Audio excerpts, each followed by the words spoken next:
If you have a real problem, brainstorming is a good way to come up with a solution or two. As the name suggests, the idea is that you storm on the neural pathways through the brain to pick a lot of thoughts quickly and intuitively. It's best to do this with a group of diverse people, so you have lots of different brains to explore. This leads to the creation of more ideas and maybe new solutions. Before you start, make sure you solve the right problem.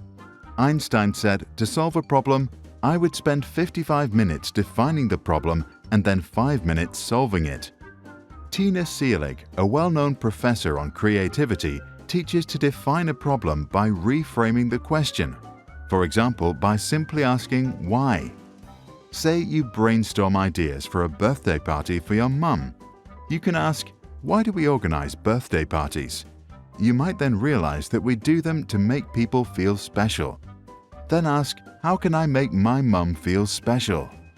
Now a totally different idea might come up. Once you define the real problem, start. Here are 3 ways. Guided group brainstorming. First, get some markers and a whiteboard or some post-it notes. Then invite the participants. These are your brains. Company bosses, teachers or other authorities are advised to stay outside or facilitate. Their authority can intimidate shy people from speaking up. Then lay out the 4 ground rules of brainstorming. 1. Go for quantity. Get out all the ideas, no matter how silly. 2. Withhold criticism. There are no bad ideas. 3. Welcome crazy ideas. The wilder the better. 4. Build on other people's ideas. Listen to them first and then add yes and. Now you can start. Write the problem as a question on the whiteboard. Then ask all of your brains to throw in their ideas. As a facilitator, keep the discussion focused on the topic.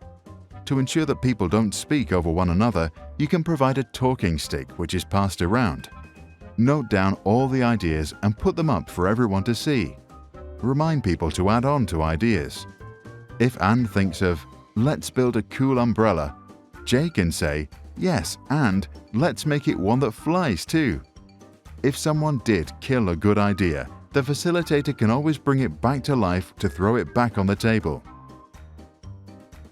At the end of the session, see if there are 2 ideas that can be combined. In brainstorming, the slogan is 1 + 1 = 3. Then let the team vote to know which are the most popular ones. You can now either start with another round of brainstorming to build on those ideas, or if you are happy with the solution, bring it to an end.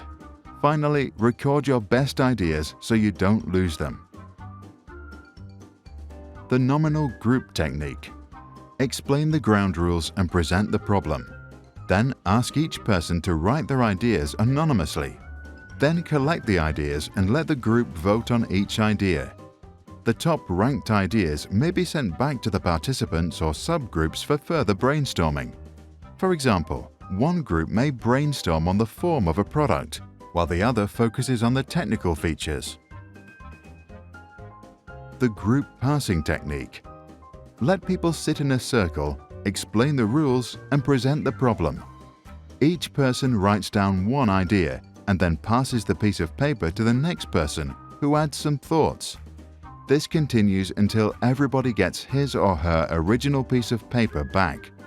By this time, it is likely that the group will have extensively elaborated on each idea. Let everyone explain their evolved idea and write each one up.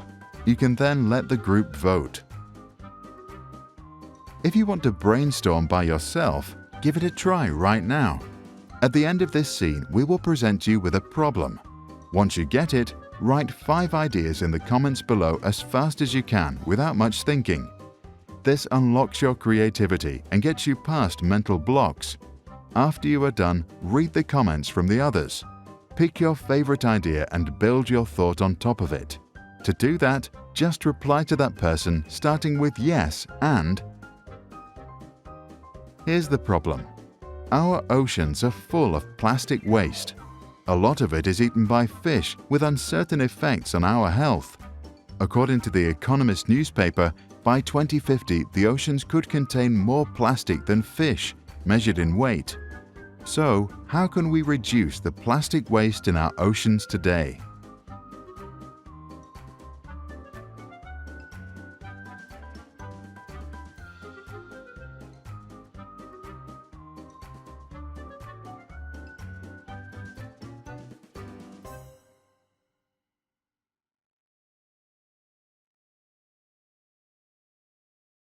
Yeah.